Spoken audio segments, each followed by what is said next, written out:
नमस्कार, आप देख रहे हैं न्यूज़ एट 10। मैं हूं आंचल गुलाटी गुंबर। आगे पढ़ने से पहले एक नजर सुर्खियों की तरफ। प्रधानमंत्री नरेंद्र मोदी गयाना दौरे के अंतिम दिन आज वहां की संसद को करेंगे संबोधित। भारतीय समुदाय से भी करेंगे मुलाकात।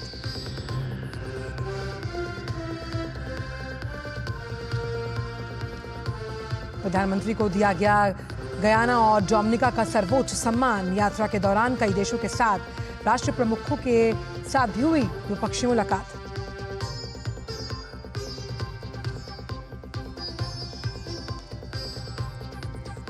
मथुरा में श्री कृष्ण जन्मभूमि विवाद पर आज सुप्रीम कोर्ट में अहम सुनवाई। मुस्लिम पक्ष ने इलाहाबाद हाई कोर्ट के कई फैसलों को दी है चुनौती।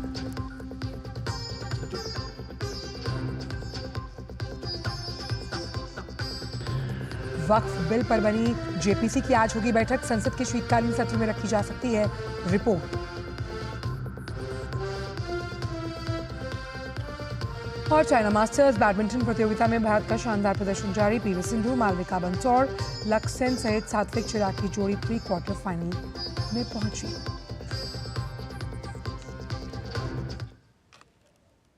और आइए अब जानते हैं सभी खबरों को विस्तार के साथ। गयाना दौरे के अंतिम दिन प्रधानमंत्री नरेंद्र मोदी आज वहां की संसद को संबोधित करेंगे। इसके साथ ही प्रधानमंत्री गयाना में रह रहे भारतीय समुदाय के साथ भी मुलाकात करेंगे। प्रधानमंत्री का गयाना और अन्य कैरिबियाई देशों के क्रिकेटर्स के साथ भी मिलने का कार्यक्रम है।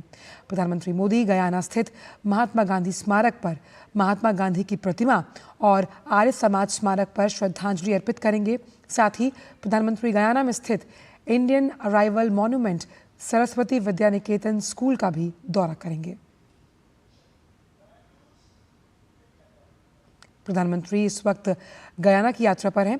इस दौरान प्रधानमंत्री को गयाना के सर्वोच्च सम्मान ऑर्डर ऑफ एक्सीलेंस से सम्मानित किया गया। इस अवसर पर प्रधानमंत्री ने कहा कि ये सम्मान सिर्फ मेरा नहीं बल्कि भारत के 140 करोड़ भारतीयों का सम्मान है। आपको सीधे चलते हैं राष्ट्रपति भवन, जहां राष्ट्रपति द्रौपदी मुर्मू नवनियुक्त नियंत्रक और महालेखा परीक्षक संजय मूर्ति को शपथ और गोपनीयता की शपथ दिला रही हैं।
माननीय राष्ट्रपति महोदय, आपकी अनुमति हो तो समारोह का शुभारंभ किया जाए।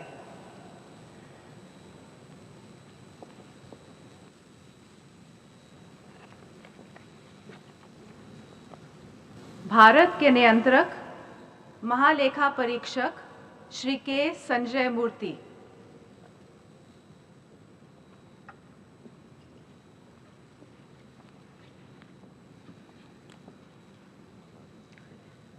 मैं कुंड्रू संजय मूर्ति, जो भारत का नियंत्रक महालेखा परीक्षक नियुक्त हुआ हूँ, नियुक्त हुआ हूँ, ईश्वर की शपथ लेता हूँ कि मैं विधि द्वारा स्थापित भारत के संविधान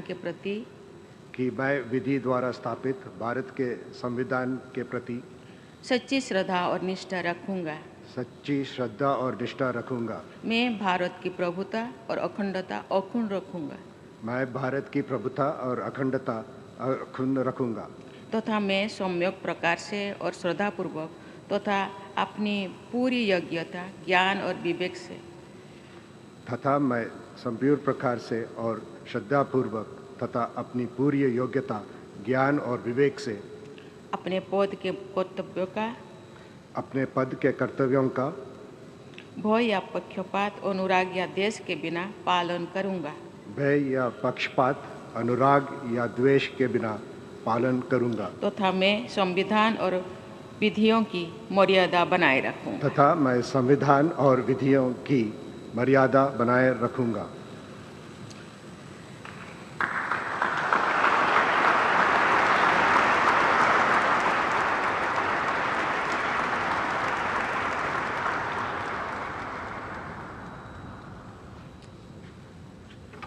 Congratulations.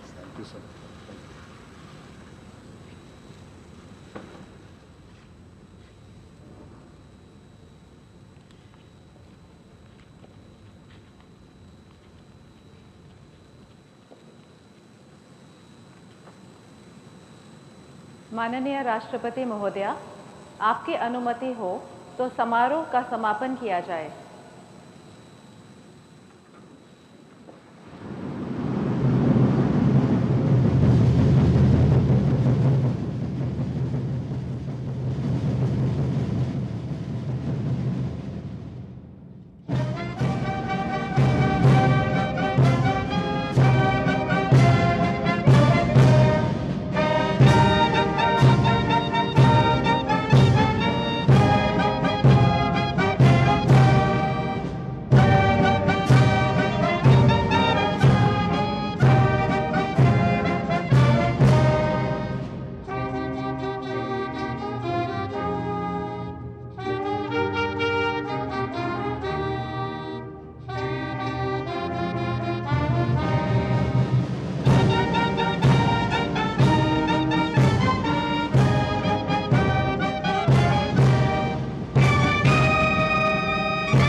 तो आप देख रहे थे सीधी तस्वीरें राष्ट्रपति भवन से, जहां राष्ट्रपति द्रौपदी मुर्मू ने नवनियुक्त नियंत्रक और महालेखा परीक्षक संजय मूर्ति को राष्ट्रपति भवन में पद और गोपनीयता की शपथ दिलाई है।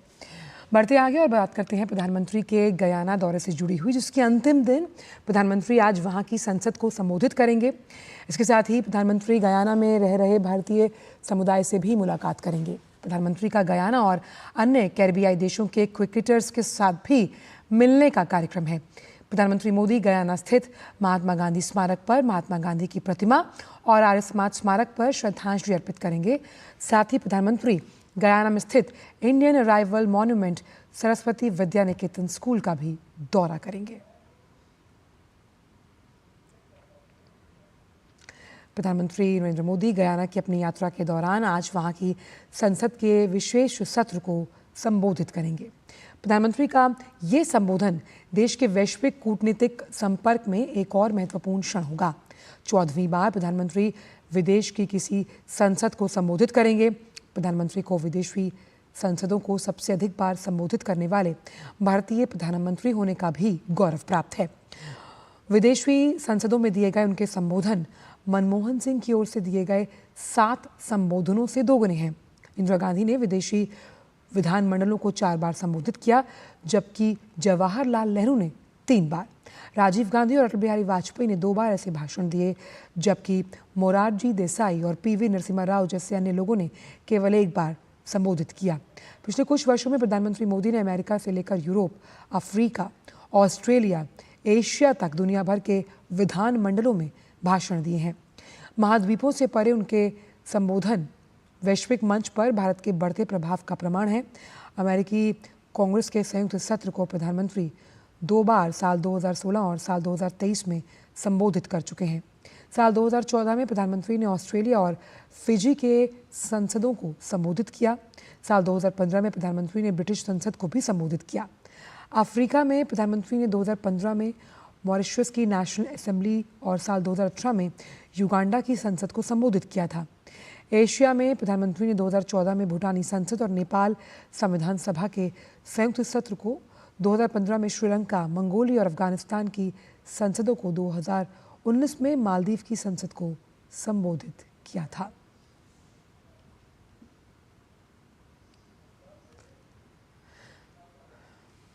प्रधानमंत्री नरेंद्र मोदी इस वक्त गयाना की यात्रा पर हैं और इस दौरान प्रधानमंत्री को गयाना के सर्वोच्च सम्मान ऑर्डर ऑफ एक्सीलेंस से सम्मानित किया गया। इस अवसर पर प्रधानमंत्री ने कहा, ये सम्मान सिर्फ मेरा नहीं बल्कि भारत के 140 करोड़ भारतीयों का सम्मान है।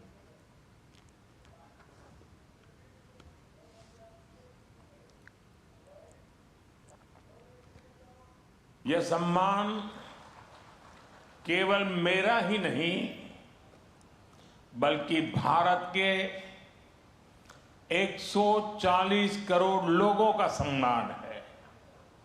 यह हमारे संबंधों के प्रति आपकी गहरी प्रतिबद्धता का सजीव प्रमाण है, जो हमें हर क्षेत्र में आगे बढ़ने के लिए प्रेरित करता रहेगा। उन्होंने कहा कि गयाना और भारत के संबंध हमारे साझा इतिहास और गहरे आपसी विश्वास पर टिके हैं। गयाना के संबंध हमारे साझा इतिहास, सांस्कृतिक धरोहर और गहरे आपसी विश्वास पर आधारित है। संबंधों को अभूतपूर्व ऊंचाइयों तक ले जाने में राष्ट्रपति इरफान अली का निजी रूप से बहुत बड़ा योगदान रहा है। उनके नेतृत्व में हम हर दिशा में निरंतर आगे बढ़ रहे हैं। आज की चर्चाओं में भी मैंने भारत के लोगों के प्रति उनके स्नेह और आदर को महसूस किया। प्रधानमंत्री ने कहा कि भारत गयाना के साथ हर क्षेत्र में कंधे से कंधा मिलाकर चलने के लिए तैयार है। भारत भी गयाना के साथ हर क्षेत्र में कंधे से कंधा मिलाकर चलने के लिए तैयार है। दो डेमोक्रेसीज के रूप में हमारा सहयोग केवल द्विपक्षीय संबंधों के लिए नहीं बल्कि पूरे ग्लोबल साउथ के लिए महत्वपूर्ण है। प्रधानमंत्री ने कहा कि गयाना की नदियां जिस प्रकार यहाँ की सांस्कृतिक पहचान का हिस्सा रही हैं, उसी तरह से भारत में भी नदियां प्राचीन सभ्यता की जन्मस्थल रही हैं।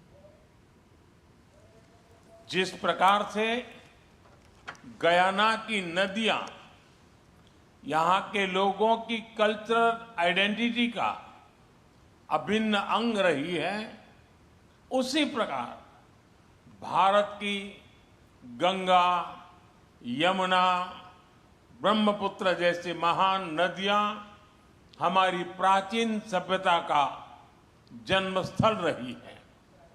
दोनों देशों में जल को सामाजिक और सांस्कृतिक गौरव का स्थान दिया गया है।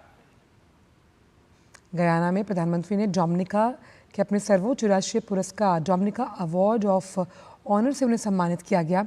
ये पुरस्कार कोविड महामारी के दौरान प्रधानमंत्री की कूटनीति और योगदान के साथ साथ भारत डोमिनिका संबंधों को और मजबूत करने की उनकी प्रतिबद्धता को दर्शाता है। प्रधानमंत्री ने इस सम्मान को 140 करोड़ भारतीयों को समर्पित किया। उन्होंने कहा कि ये संतोष का विषय रहा है कि कोविड जैसी महामारी के समय हमने डोमिनिका की मदद की। ये सम्मान केवल मेरा नहीं है बल्कि भारत के 140 करोड़ लोगों का उनके पुरुषार्थ का, उनके संस्कार का, उनकी परंपरा का यह सम्मान है।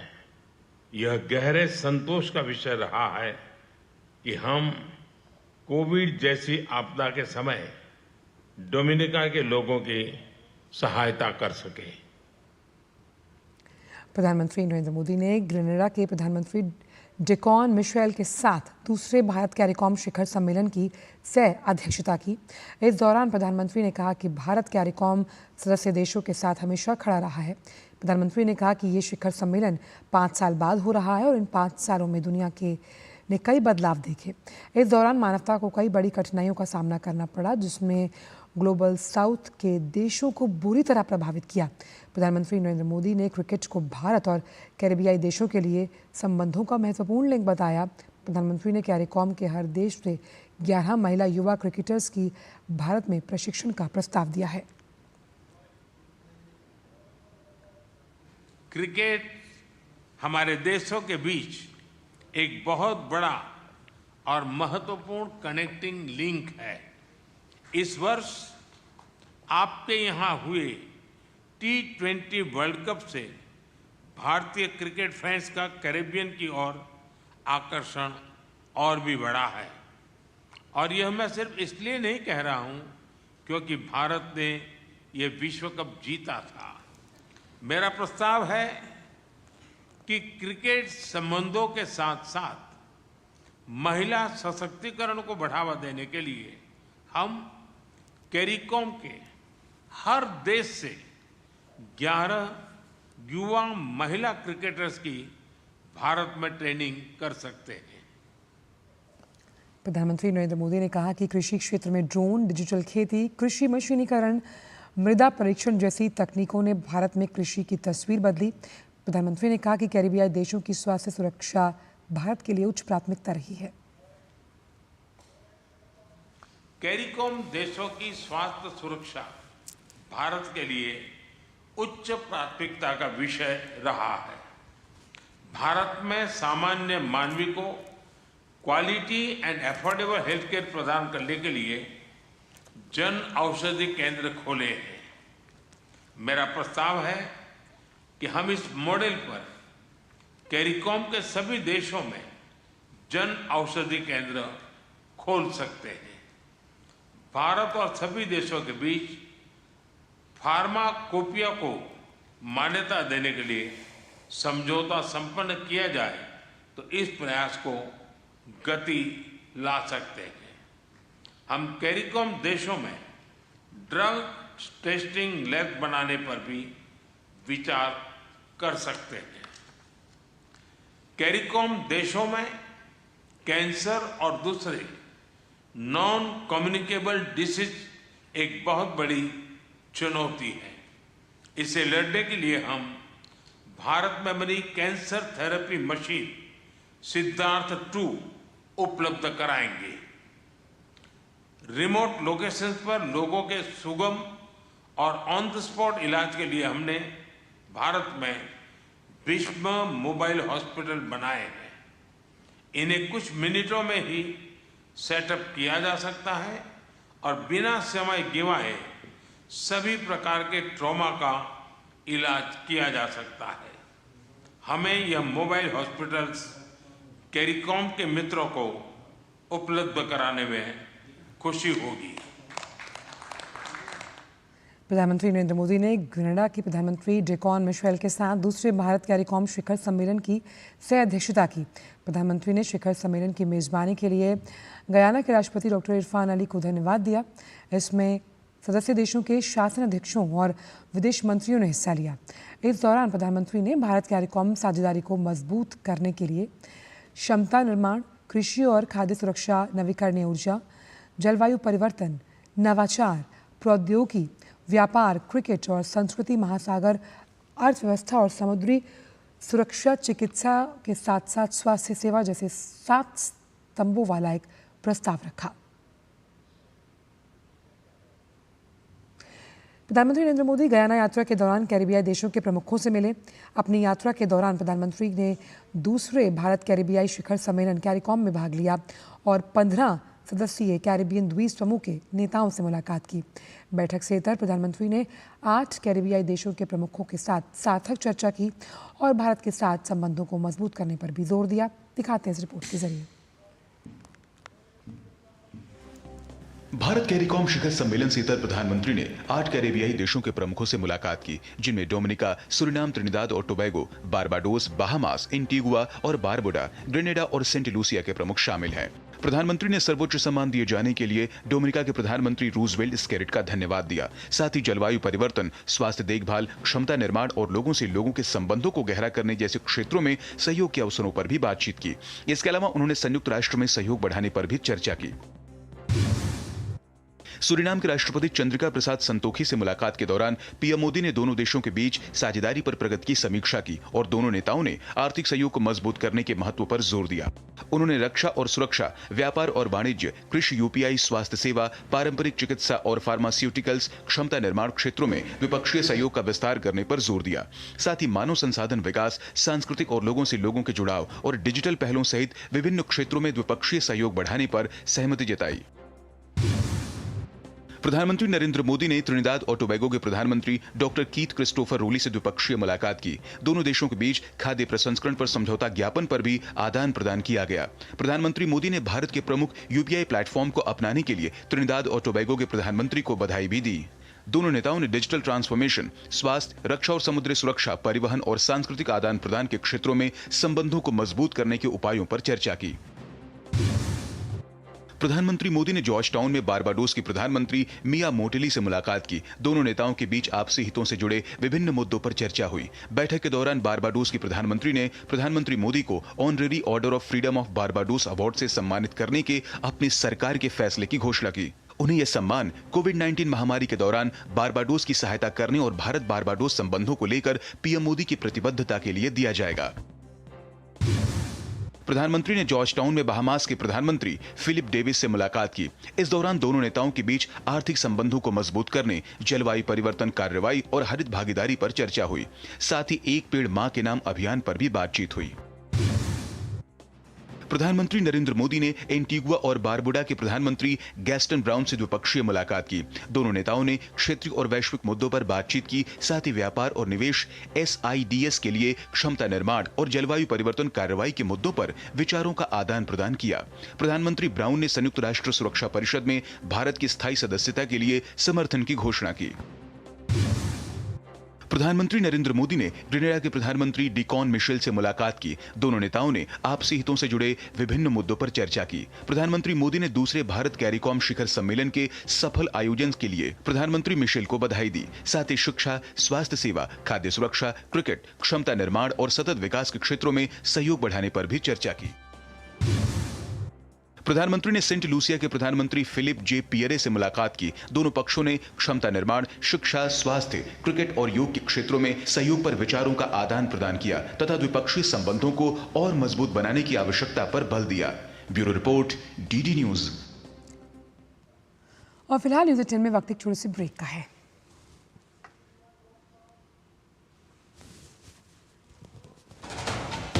कश्मीर से कन्याकुमारी तक, कच्छ से कामाख्या तक, राज्यों की राजधानियों से प्रदेशों के कोने कोने तक, होगी हर राज्य के हर हिस्से की पूरी खबर। देखिए भारत at 7 खबर राज्यों की DD न्यूज पर। राजनीति की चाल से दुनिया के हाल तक, खेल के मैदान से किसान के खलियान तक, दिन भर की हर छोटी बड़ी खबर को समेटे खबर के हर किरदार को दिखाते हैं हम। DD न्यूज का प्राइम टाइम शो देखिए न्यूज नाइट हर रात 8 बजे।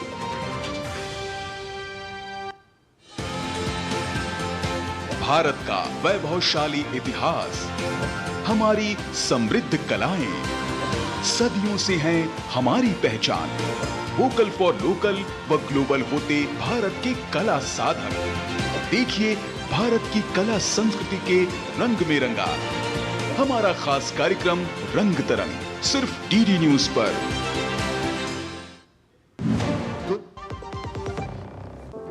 अनुभव कीजिए शुद्ध MTH बादाम रोगन का प्यार। सेहत बनके रग-रग में दौड़े। त्वचा में समाए, हाइड्रेट करे, हर उम्र की त्वचा का पोषण करे। You deserve the purity. MTH बादाम रोगन, नेचुरल, टेंडर, प्योर। चमके। सुनो, एक अच्छी इंश्योरेंस पॉलिसी AI से पूछते हैं। एक ऐसी पॉलिसी जिसमें प्रीमियम पेमेंट हो लिमिटेड पर इनकम आती रहे लाइफ टाइम। LIC का जीवन उत्सव। एक ऐसी पॉलिसी जो दे होल लाइफ इंश्योरेंस कवर भी। LIC का जीवन उत्सव। वाह, चलो तो LIC की जीवन उत्सव पॉलिसी ही लेते हैं। मैं भी तुमसे यही कह रही थी, LIC का जीवन उत्सव। लाइफ टाइम सेलिब्रेशन मनाइए LIC के जीवन उत्सव के साथ। फ्यूचर सेट है। जब धरती चीर कर निकलता है लोहे का पत्थर और मिलता है मोंगिया के जोश से, फिर तपता है, पिघलता है और बनता है फौलाद। अब होता है सरिया सारी खूबियों के साथ। मोंगिया स्टील, मजबूत देश का मजबूत सरिया। ब्रेक के बाद सभी का स्वागत। रुक करते हैं कुछ अन्य खबरों का। जम्मू कश्मीर में NIA ने बड़ी कार्रवाई की है। आतंकवादी घुसपैठ से जुड़े मामले में NIA जम्मू कश्मीर में 8 जगहों पर छापेमारी कर रही है। ये छापेमारी रियासी, डोडा, उधमपुर, रामबन और किश्तवाड़ में कई स्थानों पर चल रही है।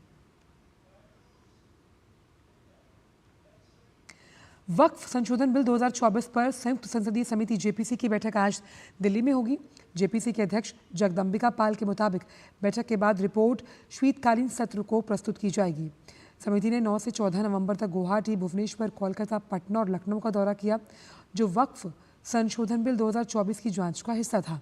यह अध्ययन दौरा समिति के सदस्यों को प्रस्तावित बिल की समीक्षा में मदद करने के लिए था। रक्षा मंत्री राजनाथ सिंह 20 नवंबर को लाओ PTR की आधिकारिक यात्रा पर पहुंचे। आज वो ADMM+ की बैठक में हिस्सा लेंगे। इसके साथ ही रक्षा मंत्री अमेरिका, न्यूजीलैंड, दक्षिण कोरिया और ऑस्ट्रेलिया के साथ द्विपक्षीय बैठकें करेंगे। 11वीं आसियान रक्षा मंत्रियों की ये बैठक 22 नवंबर को आयोजित होगी। इससे पहले रक्षा मंत्री ने अपनी इस यात्रा के दौरान कल मलेशिया के रक्षा मंत्री से मुलाकात की। इस दौरान द्विपक्षीय रक्षा सहयोग को मजबूत करने पर चर्चा हुई। इसके साथ ही रक्षा मंत्री ने लाओ PTR के रक्षा मंत्री से भी मुलाकात की। रक्षा मंत्री राजनाथ सिंह ने उन्हें अगले साल फरवरी में बेंगलुरु में आयोजित होने वाले एरो इंडिया शो 2025 में आमंत्रित किया। रक्षा मंत्री ने चीन के रक्षा मंत्री एडमिरल डोंग जून के साथ भी मुलाकात की। इस बैठक को रक्षा मंत्री राजनाथ सिंह ने बेहद रचनात्मक करार दिया और आपसी भरोसे को बढ़ाने की दिशा में आगे बढ़ने की बात कही। ये मुलाकात विदेश मंत्री S जयशंकर और चीनी विदेश मंत्री वांग यी के बीच हुई बैठक के 48 घंटे बाद हुई है। इसके साथ ही रक्षा मंत्री राजनाथ सिंह ने लाओ PTR में रह रहे भारतीय समुदाय से भी मुलाकात की है। उड्डयन सेवाओं में कोहरे की बाधा से यात्रियों को होने वाली समस्याओं से निपटने के लिए नागरिक उड्डयन मंत्री के राममोहन नायडू ने एयरलाइन कंपनियों को स्पष्ट निर्देश दिया कि फ्लाइट में देरी होने पर यात्रियों को सक्रिय रूप से सूचना और LED स्क्रीन वास्तविक समय से अपडेट प्रदान किया जाए। साथ ही केंद्रीय मंत्री ने ये सुनिश्चित करने के लिए भी कहा कि चेक इन काउंटर पर पूरी तरह से कर्मचारी मौजूद हों ताकि सफ़र में अड़चन कम करने में मदद मिले। नागरिक उड्डयन मंत्री के राममोहन नायडू ने बुधवार को इस सिलसिले में समीक्षा बैठक और कोहरे की तैयारियों पर विभिन्न हितधारकों को ये निर्देश दिए। आमतौर पर कोहरे का मौसम दिसंबर की शुरुआत में होता है, लेकिन इस बार इसकी शुरुआत जल्दी हो गई। बैठक में एयरलाइन कंपनियों ने कहा कि वो दिल्ली और दूसरे एयरपोर्ट के लिए कैट 2nd और 3rd अनुपालन वाले विमान और पायलट्स को तैनात करने के संबंध में DGCA की गाइडलाइंस का पालन करेंगे, जो कोहरे से प्रभावित हो सकते हैं। दिल्ली एयरपोर्ट के 4 रनवे हैं, जो देश का सबसे व्यस्तम एयरपोर्ट भी है, और 3 में cat 3 ILS instrument landing system है, जो कम विजिबिलिटी स्तरों पर उड़ान संचालन की अनुमति देगा। मथुरा श्री कृष्ण जन्मभूमि विवाद को लेकर आज सुप्रीम कोर्ट में सुनवाई होनी है। सुनवाई के दौरान मुस्लिम पक्ष की ओर से दायर याचिकाओं पर सुनवाई होना तय है। मुस्लिम पक्ष ने इलाहाबाद हाई कोर्ट के कई फैसलों को चुनौती दी। इसमें मुख्य रूप से हिंदू पक्ष की ओर से दायर मुकदमे को सुनवाई लायक बनाने के लिए इलाहाबाद हाई कोर्ट के आदेश को चुनौती दी गई है। साथ ही विवादित जगह पर सर्वे की इजाज़त देने के साथ निचली अदालत में लंबित सभी मुकदमों को हाई कोर्ट के अपने पास सुनवाई के लिए ट्रांसफ़र करने के आदेश को चुनौती देने वाली मुस्लिम पक्ष की अर्जी पर भी सुनवाई होगी।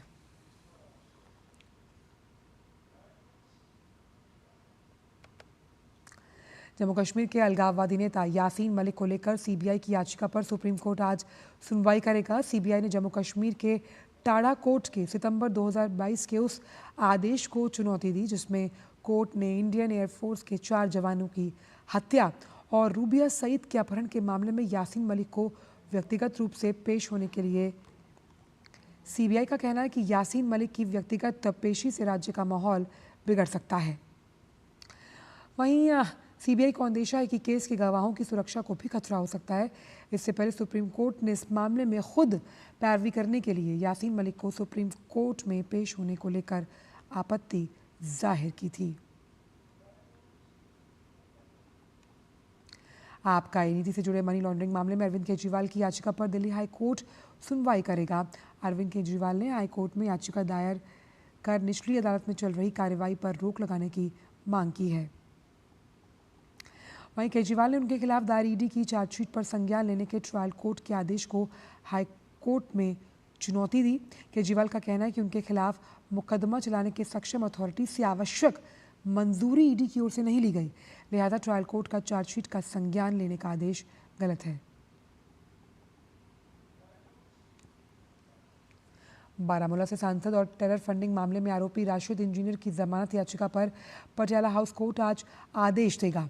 कोर्ट इस बिंदु पर फैसला देगा कि क्या राशिद इंजीनियर का केस मौजूदा कोर्ट के बजाय स्पेशल एमपी एमएलए कोर्ट में ट्रांसफर किया जाए या नहीं। फिलहाल राशिद इंजीनियर की जमानत अर्जी स्पेशल एनआईए में पेंडिंग है। उत्तर प्रदेश के अलीगढ़ में यमुना एक्सप्रेसवे पर दर्दनाक सड़क हादसा हुआ। दिल्ली से आजमगढ़ जा रही डबल डेकर प्राइवेट बस और ट्रक पर टक्कर हुई जिसमें 5 लोगों की मौत और 15 सवारियां गंभीर रूप से घायल हुई। बस में सवार लोगों को खिड़कियां तोड़कर बाहर निकाला गया। सूचना मिलने पर इलाके की पुलिस ने रेस्क्यू कर सभी घायलों को अस्पताल में भर्ती करवाया। हालांकि 5 मृतकों में से 3 की शिनाख्त हुई और 2 मृतक जो हैं अभी तक उनकी पहचान नहीं हो पाई है।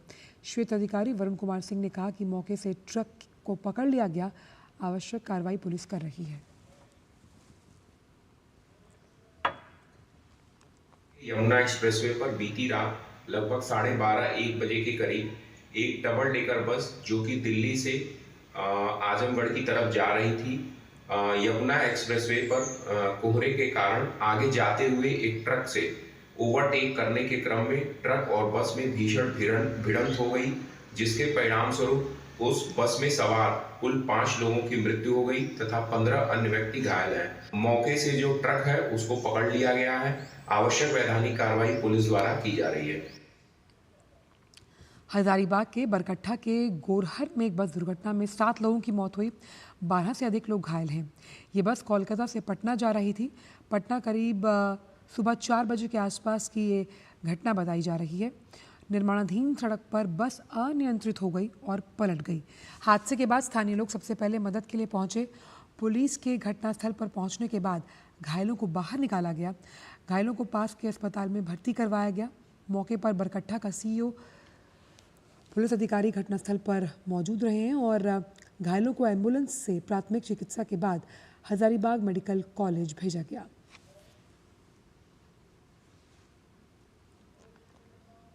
वैशाली बस जो कलकत्ता से पटना जा रही थी वो एक्सीडेंट कर गई है जीटी रोड में, और ये गोरहर थाना के समीप ही एक्सीडेंट हुई है। जैसे ही एक्सीडेंट हुई और हमारे पुलिस और प्रशासन के लोग यहाँ पे आए, स्थानीय लोगों का भरपूर सहयोग मिला और उसके सहयोग से जो पलटी हुई गाड़ी थी इसको उठाया और जितने लोग उस पर दबे हुए थे उनको निकाला गया है, जिसमें कि 4 डेथ कर गए थे जो बस से दब करके 4 की डेथ हो चुकी थी और 3 जन का और भी डेथ हुआ जिसको हम लोगों ने भेजा है और 10 से ज़्यादा लोग गंभीर स्थिति में हैं। Delhi university student union DUSU चुनाव 2024-25 के लिए वोटों की गिनती अब 25 नवंबर को की जाएगी। मतगणना सुबह 8 बजे नॉर्थ कैंपस में वनस्पति विज्ञान विभाग के पास कॉन्फ्रेंस सेंटर में शुरू होगी। इसके अलावा कॉलेजों, विभागों, संस्थानों और केंद्रों को 24 नवंबर को अपने अपने वोटों की गिनती पूरा करने का निर्देश दिया गया। दूसरे चुनाव 2024-25 के मुख्य चुनाव अधिकारी प्रोफेसर सत्यपाल सिंह ने बताया, दिल्ली उच्च न्यायालय ने DU को 26 नवंबर या उससे पहले वोटों की गिनती का निर्देश दिया था। उसी निर्देश के अनुसार वोटों की गिनती कराई जाएगी। आपको बताएं कि मूल रूप से 27 सितंबर को हुए चुनाव के अगले दिन परिणाम घोषित किए जाने थे, लेकिन चुनाव के दौरान लगाए गए प्रत्याशियों के पोस्टर्स, होर्डिंग्स और बैनर से फैली गंदगी पर दिल्ली हाईकोर्ट ने सख्ती दिखाई। कोर्ट के आदेश के मुताबिक जब तक कैंपस साफ नहीं हो जाता तब तक परिणाम जारी नहीं किए जाएंगे। अब यूनिवर्सिटी ने सफाई का जिम्मा उठाया ताकि कोर्ट के निर्देश अनुसार चुनाव परिणाम जारी किए जा सके।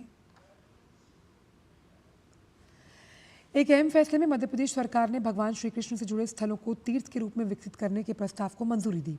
बुधवार को मुख्यमंत्री डॉक्टर मोहन यादव की अगुवाई में हुई कैबिनेट की बैठक में इस आशय का फैसला लिया गया। इसके लिए मुख्यमंत्री की अध्यक्षता में गठित न्यास में कुल 28 सदस्य होंगे। इसमें 5 ख्याति प्राप्त विद्वान भी शामिल रहेंगे। श्री कृष्ण पाथेय के स्थानों का सामाजिक, आर्थिक और पर्यटन की दृष्टि से विकास, पुस्तकालय, संग्रहालय की स्थापना आदि गतिविधियों का क्रियान्वयन किया जा सकेगा। इसके अलावा इसके अंतर्गत श्री कृष्ण के मंदिरों, उनमें स्थित जल संरचनाओं, वन संपदा, उद्यान आदि की सुरक्षा, संरक्षण, संवर्धन और प्रबंधन किया जाएगा। इन धार्मिक तीर्थ स्थलों का राष्ट्रीय और अंतर्राष्ट्रीय स्तर पर प्रचार प्रसार होगा। दिल्ली के अधिकतर इलाकों में वायु गुणवत्ता सूचकांक आज बहुत खराब श्रेणी में है। अधिकांश इलाकों में AQI 400 के पार दर्ज किया गया। सबसे अधिक जहांगीरपुरी और वजीरपुर में 437 AQI दर्ज किया गया है। बवाना में 419, अशोक विहार और मुंडका में 416 AQI दर्ज किया गया। इसके अलावा शादीपुर में 413, अलीपुर में 411, नेहरू नगर में 410, पंजाबी बाग और रोहिणी में 408, आनंद विहार में 406, द्वारका सेक्टर 8 में 404, नरेला और विवेक विहार में 398, सोनिया विहार में 395, RK पुरम में 391, पटपड़गंज में 385, ओखला फेज 2 में 381, सिटी फोर्ट में 375 और IGI हवाई अड्डे में 374। वहीं doctor Karni Singh shooting range में 370, मेजर ध्यानचंद नेशनल स्टेडियम में 370, नजफगढ़ में भी 350 के पार, मंदिर मार्ग में 368 और द्वारका में 368, DTU नॉर्थ कैंपस, पूसा और श्री अरबिंदो मार्ग में 362 AQI दर्ज किया गया। आपको बताएं कि अच्छी वायु गुणवत्ता सूचकांक जो है वो 50 होनी चाहिए, जो अब प्रदूषण के कारण बढ़कर 300 के पार पहुंच गई।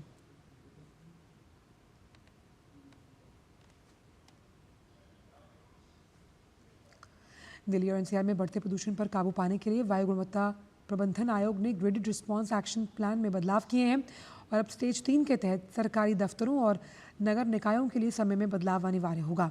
ये नियम दिल्ली, गुरुग्राम, फरीदाबाद, गाजियाबाद और गौतम बुद्ध नगर में लागू होंगे। अन्य जिलों में राज्य सरकार निर्णय ले सकती है।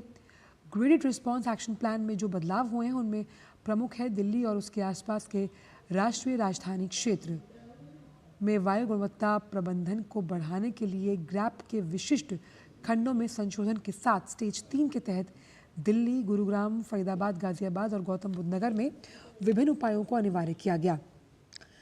अन्य NCR जिलों को भी इसका पालन करने के लिए प्रोत्साहित करने के लिए कहा गया। चरण 4 के अंतर्गत एक स्वास्थ्य जोखिमों को कम करने के लिए बाहर जाने पर मास्क पहनने की सलाह दी गई।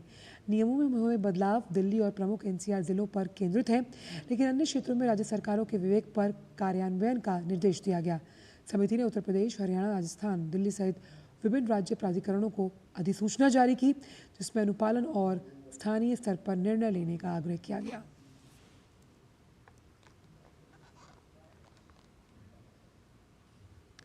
वक्त एक छोटे से ब्रेक का, आप देखते रहिए DD न्यूज़।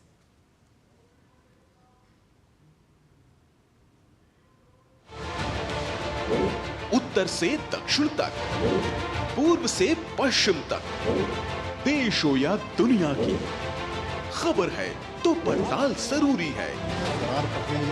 देखिए हमारे साथ मेरे पीछे भारत की सबसे एजेंडा भारत का रहा है और किस तरह से एक नई शुरुआत इस वक्त DD न्यूज़ पर।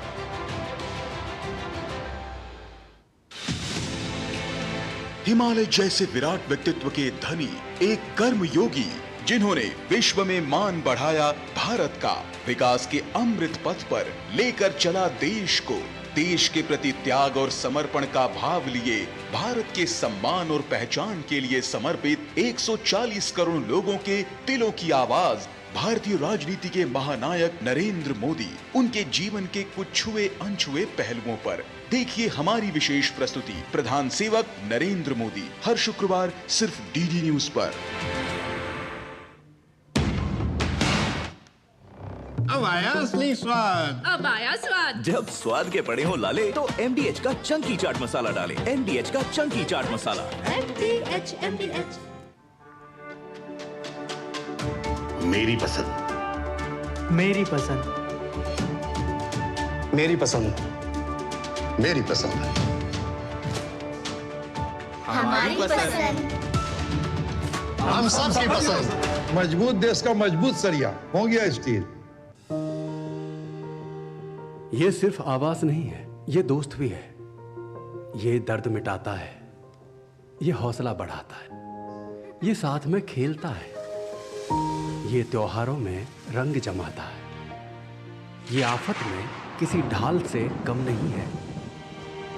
अपने नाम का अपना घर किसी सपने से कम नहीं। तभी तो आज दुविधा घर के बाहर पाई जाती है और सुविधा अंदर।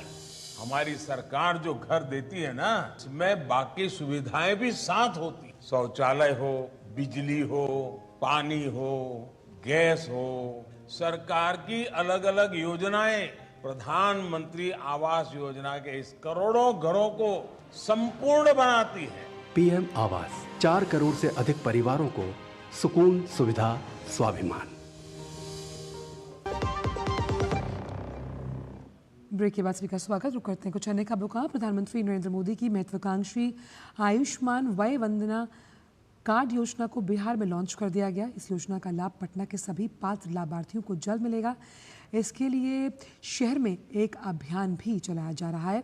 इसकी शुरुआत स्वास्थ्य मंत्री मंगल पांडे और नगर विकास और आवास विभाग मंत्री नितिन नवीन ने की। देखते हैं report.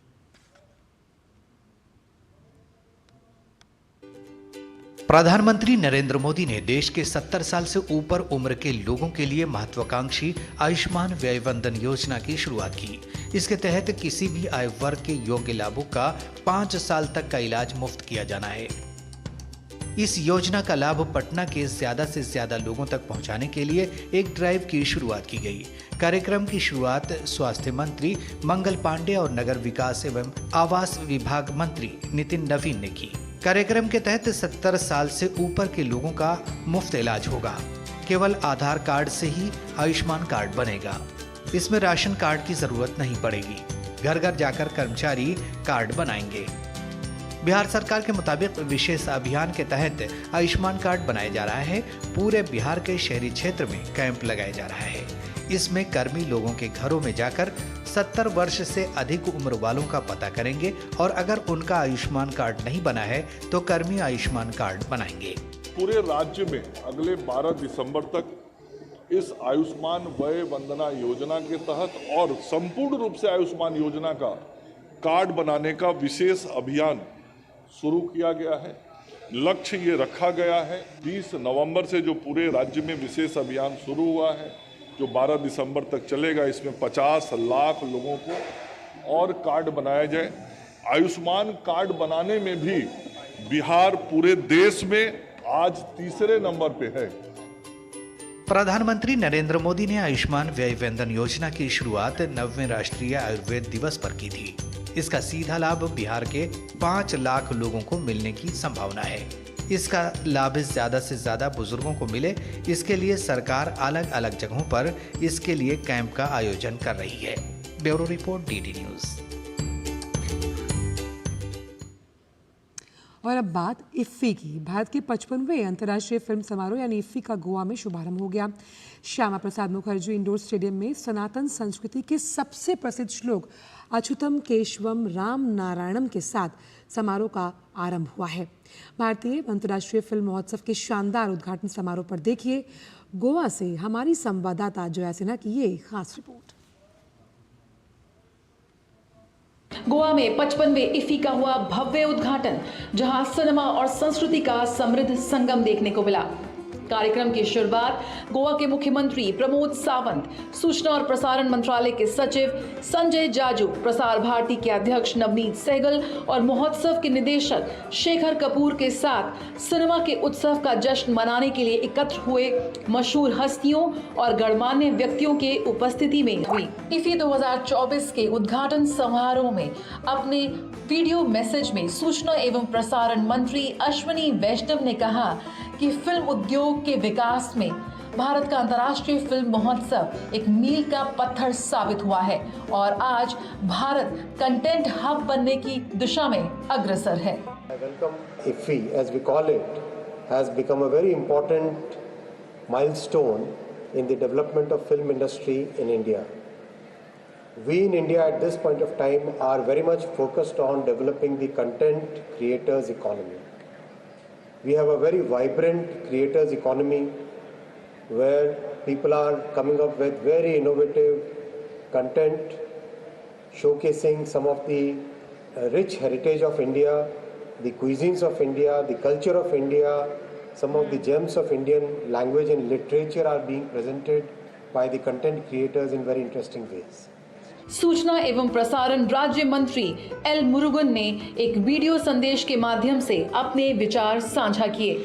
Under the dynamic leader, our Honorable Prime Minister Shri Narendra Modi ji's guidance, we are working here to take our Indian cinema to the global platform. Goa के मुख्यमंत्री ने इफ्फी की मेजबानी की विरासत को जारी रखने पर अपनी प्रसन्नता व्यक्त की। इफ्फी हमारे लिए खास है, सबके कैलेंडर में हमेशा के लिए इफ्फी रहता है और only and only because of honourable prime minister Narendra Modi ji. Sanjay Jaju, सूचना एवं प्रसारण मंत्रालय के सचिव ने इस आयोजन के महत्व और इफ्फी की बढ़ती मौजूदगी का जिक्र किया। The future is now. This festival is actually dedicated to the young filmmakers, and the idea was to get the young filmmakers the right market, and that's why the Film Bazaar is a huge property this year. इस समारोह में भारतीय cinema के सुनहरे दौर की झलक देखने को मिली। दर्शकों को मूक युग से लेकर आधुनिक सिनेमाई उत्कृष्ट कृतियों तक की यात्रा पर ले गया। रेड कार्पेट पर पहुंचे सितारों ने इफ्फी का हिस्सा बनने पर वैश्विक मंच पर इफ्फी के बढ़ते कद पर गौरवान्वित महसूस किया। दिग्गज सितारों की उपस्थिति में हुआ भारत के अंतर्राष्ट्रीय फिल्म महोत्सव के 55वें संस्करण का शानदार उद्घाटन। इस भव्य समारोह ने भारतीय सिनेमा के सर्वश्रेष्ठ पहलुओं को विश्व के सामने रखा। कैमरा पर्सन अजीत के साथ जया सिन्हा, डीडी न्यूज, पणजी, गोवा।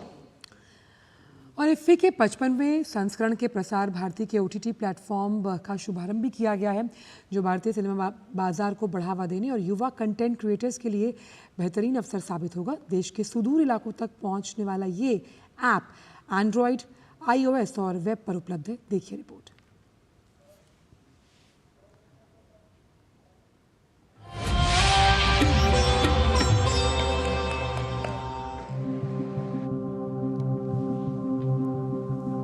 भारत की संस्कृति का दर्पण प्रसार भारती है कराता, भारत के हर रूप का दर्शन।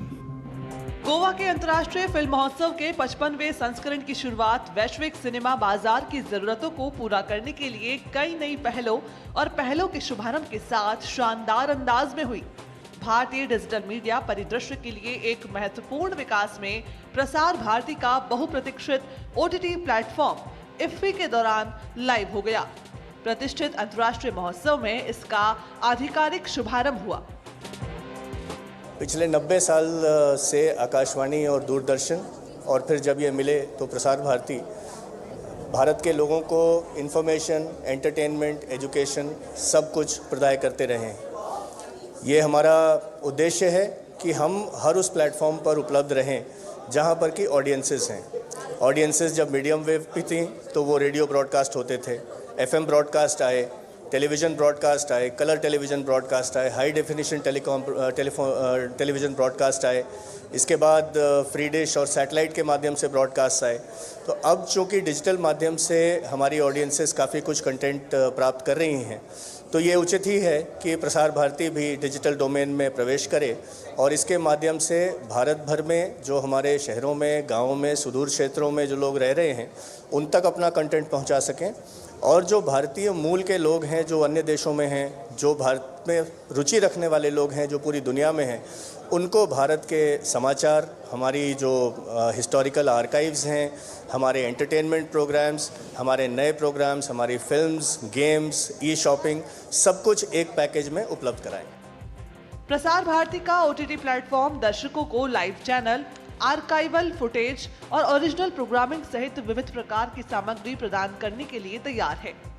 प्रसार भारती हमेशा से एक परिवार मूलक कार्यक्रम रहा है, जिसमें हमारे सभी चैनल्स जो हैं उन्होंने ऐसे कार्यक्रम प्रसारित किए हैं जिन्हें आप अपने पूरे परिवार के साथ बैठ कर के एंजॉय कर सकते हैं। आने वाले दिनों में भी हमारे यही प्रयास रहेगा कि जो हमारी लेगेसी है, जो हमारी हिस्ट्री है, उसको हम लोग और मजबूती से नए डोमेन में भी आगे बढ़ाएं। OTT प्लेटफॉर्म का लक्ष्य विरासत की तस्वीरों के खजाने सहित 2000 से अधिक शीर्षकों के अपने विशाल संग्रह को प्रदर्शित करने के लिए एक बाजार बनाना है। दूरदर्शन तो हमारे खून में था, अब वेब हमारी सांसों में होगा। मतलब अच्छी बात है, इनसे सारी चीजें बहुत जगह सिनेमा पहुंचती हैं। जया सिन्हा की रिपोर्ट, DD न्यूज, गोवा। रुक करते हैं कुछ अंतर्राष्ट्रीय खबरों की तरफ। संयुक्त राज्य अमेरिका ने संयुक्त राष्ट्र सुरक्षा परिषद के उस प्रस्ताव को वीटो लगा दिया जिसमें गाजा में तत्काल संघर्ष विराम की मांग की गई थी। संयुक्त राष्ट्र में अमेरिका के उप राजदूत रॉबर्ट वुड ने कहा कि अमेरिका में पहले ये स्पष्ट किया जा चुका है कि वो केवल उस प्रस्ताव का समर्थन करेगा जिसमें संघर्ष विराम के तहत बंधकों की तत्काल रिहाई की बात हो। प्रस्ताव का लक्ष्य गाजा में 13 महीनों से जारी इजराइल हमास संघर्ष को रोकना था। 15 सदस्यीय सुरक्षा परिषद के 10 अस्थायी सदस्यों की ओर से इस प्रस्ताव को आगे बढ़ाया गया था। इसमें तत्काल बिना शर्त और स्थायी संघर्ष विराम की अपील की गई। बंधकों की रिहाई को लेकर अलग से मांग की गई थी। परिषद की 5 स्थायी सदस्यों में से केवल अमेरिका ने प्रस्ताव पर वीटो लगाया। रूस यूक्रेन संघर्ष में तनाव बढ़ने के बीच कीव स्थित अमेरिकी दूतावास को आज फिर से खोला जाएगा। प्रवक्ता मैथ्यू मिलर ने कहा, सुरक्षा एहतियात के तौर पर दूतावास को बुधवार को बंद करना पड़ा। साथ ही दूतावास के अधिकारियों को सुरक्षित जगहों पर रहने की सलाह दी गई है। कीव स्थित दूतावास पर हवाई हमले की आशंका में अमेरिका ने बुधवार को दूतावास बंद कर दिया था। उधर कीव स्थित जर्मन दूतावास भी सीमित क्षमता में ही काम कर रहा है। जर्मनी के मुताबिक वो जमीनी स्तर पर अपने सहयोगियों के साथ लगातार संपर्क में है ताकि स्थिति बदलने पर हम उचित कदम उठा पाएं। कीव स्थित फ्रांसीसी दूतावास खुला रहा, लेकिन उसने अपने नागरिकों से सतर्क रहने का आग्रह किया। हालांकि मिसाइल हमले की धमकी की वजह से कीव में इतालवी, ग्रीक, स्पेनिश दूतावास अभी बंद हैं। और अब खबरें खेल जगत से। भारत ने महिला एशियन चैंपियंस ट्रॉफी हॉकी प्रतियोगिता का खिताब जीता। फाइनल में भारतीय टीम ने चीन को 1-0 से हराया। भारत की ओर से एकमात्र गोल दीपिका ने किया। प्रतियोगिता में 11 गोल करने वाली दीपिका को प्लेयर ऑफ द टूर्नामेंट चुना गया है।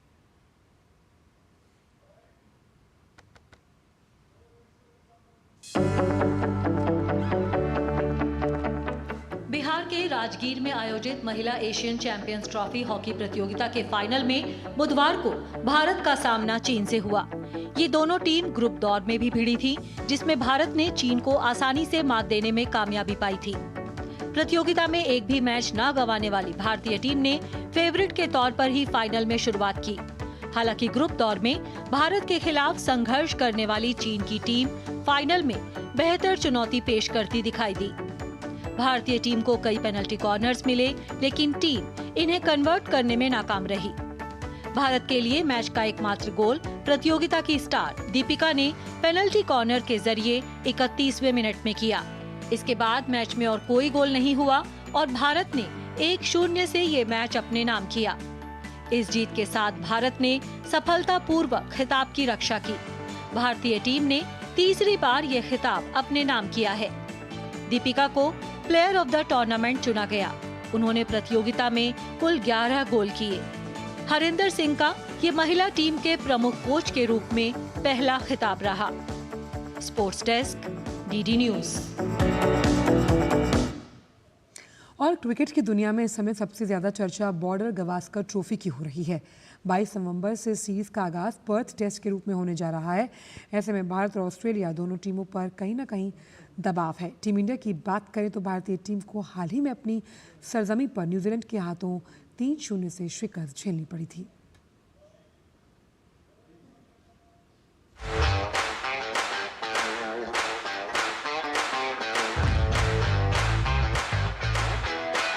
क्रिकेट के दीवानों को जिस सीरीज का इंतजार रहता है वह सामने है। भारत और ऑस्ट्रेलिया के बीच 1996 से शुरू हुई बॉर्डर गावस्कर ट्रॉफी का एक और संस्करण पर्थ टेस्ट से शुरू होने के लिए तैयार है। 5 मैच की सीरीज का पहला मुकाबला शुक्रवार से शुरू होना है। वैसे टीम इंडिया के लिए ये टेस्ट सीरीज बेहद अहम है और टीम को अगर विश्व टेस्ट चैंपियनशिप के फाइनल में जाना है तो इस सीरीज को बड़े अंतर से जीतना होगा। भारतीय टीम की बात करें तो यहां पहले टेस्ट में रोहित शर्मा टीम के साथ नहीं होंगे। ऐसे में उनकी जगह पर जसप्रीत बुमराह टीम की कप्तानी करेंगे। वैसे भारतीय टीम के लिए चिंता यह भी है कि पहले टेस्ट से शुभमन गिल भी बाहर हो गए हैं। ऐसे में सलामी बल्लेबाज के तौर पर केएल राहुल सामने हैं। वैसे काफी कुछ दारोमदार विराट कोहली के कंधों पर भी रहने वाला है।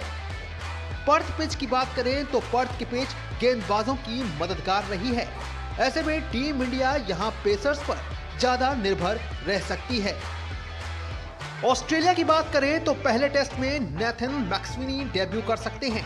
तेज गेंदबाजी एक बार फिर पैट कमिंस, मिशेल स्टार्क और जोश हेजलवुड के इर्द गिर्द रहेगी। स्पिन गेंदबाजी की कमान नेथन लियोन संभालेंगे। स्टीवन स्मिथ और ट्रेविस हेड बल्लेबाजी में अपना शानदार फॉर्म इस टेस्ट में भी जारी रखना चाहेंगे। आंकड़ों की बात करें तो भारत और ऑस्ट्रेलिया के बीच अब तक 107 टेस्ट मैच हुए हैं, जिसमें 32 में टीम इंडिया को जीत मिली है, जबकि 45 में टीम को हार का मुंह देखना पड़ा है। 1 मैच टाई और 29 मुकाबले ड्रॉ रहे हैं। वहीं ऑस्ट्रेलिया की सरजमी पर दोनों टीमों ने 52 मैच खेले हैं। 9 मैच में भारतीय टीम को जीत मिली है, जबकि 30 मैच में टीम को हार नसीब हुई है। 13 मुकाबले ड्रॉ रहे हैं। कुल मिलाकर एक बड़ी सीरीज सामने है, जहां चुनौती दोनों ओर है। जीत की है, जो जुनून के रूप में अगले कुछ दिन दोनों टीमों पर हावी रहने वाला है। Sports desk, DD news. और फिलहाल न्यूज़ 18 में इतना ही। दीजिए इजाजत। नमस्कार।